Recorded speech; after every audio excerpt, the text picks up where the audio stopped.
ਅੰਜਮ ਭਾਈ ਜਰਾ ਨਾ ਖਾਣੇ ਦੇ ਵੀ ਆਦਾਬ ਹੁੰਦੇ ਨੇ ਔਰ ਇਹਨਾਂ ਦਾ ਬੜਾ ਸ਼ਨਾਸਾ ਵਾ ਇਹਦੇ ਨਾਲ ਆਪਾਂ ਡਿਸਕਸ ਕਰਦੇ ਵੀ ਇਹ ਚਮਚ ਕਹਿੰਦਾ ਇੰਜ ਰੱਖਣੇ ਚਾਹੀਦੇ ਪੁੱਛੀ ਕਿਵੇਂ ਰੱਖਣੇ ਚਾਹੀਦੇ ਦੱਸੋ ਰੱਖਣੇ ਚਾਹੀਦੇ ਜੀ। ਮੈਂ ਕਹਿੰਦਾ ਸੀ ਵੀ ਜੇ ਰੋਟੀ ਹਜੇ ਨਹੀਂ ਆਈ ਹਾਂਜੀ ਫਿਰ ਤੇ ਉਦੋਂ ਫਿਰ ਤੁਸੀਂ ਚਮਚ ਇਦਾਂ ਰੱਖ ਦਿਓ।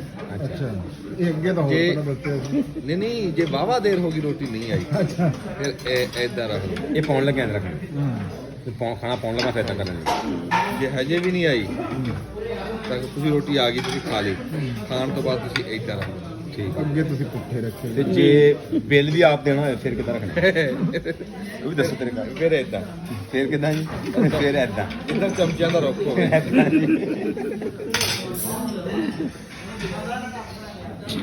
ਆਪ ਮੇਰਾ ਬਹੁਤ ਪੁਰਾਣਾ ਦੋਸਤ ਹੈ ਕਿਹੜਾ ਹਾਫਿਜ਼?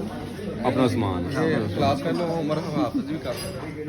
ਇਕੱਠੇ ਪੜ੍ਹਦੇ ਰਹੇ ਅਸੀਂ ਦੋਨੋਂ ਇਕੱਠੇ ਪੜ੍ਹਦੇ ਰਹੇ ਹਮੇਸ਼ਾ my friend I have many friend boy is my best buddy but only in one my best friend ਹੈ।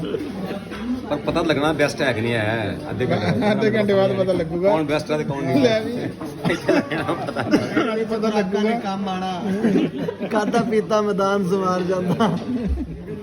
ਅੱਜ ਦਾ ਖਾਣਾ ਮੈਂ ਤਾਂ ਵਜ਼ਾਹਤ ਕਰ ਦਵਾਂ ਸਾਨੂੰ ਸਾਡੇ ਉਸਤਾਦ ਮਲਕ ਸਾਹਿਬ ਇਰਸ਼ਾਦ ਇਸੇ ਸ਼ਾਇਏ ਤੇ ਅਸੀਂ ਬੜਾ ਇਸ ਅਸ਼ਾਈਏ ਤੇ ਅੱਗੇ ਗੱਲ ਕੀਤੀ ਸੀ ਵੀ 2024 ਦਾ ਆਖਰੀ ਜਿਹੜੀ ਰੋਟੀ ਆ ਉਹ ਮਲਕ ਸਾਹਿਬ ਯਾਦ ਰਹਿਣੀ ਨਾ 2024 ਮੁੜਨਾ ਆਏ ਤੇ ਹਾਏ। ਨਾ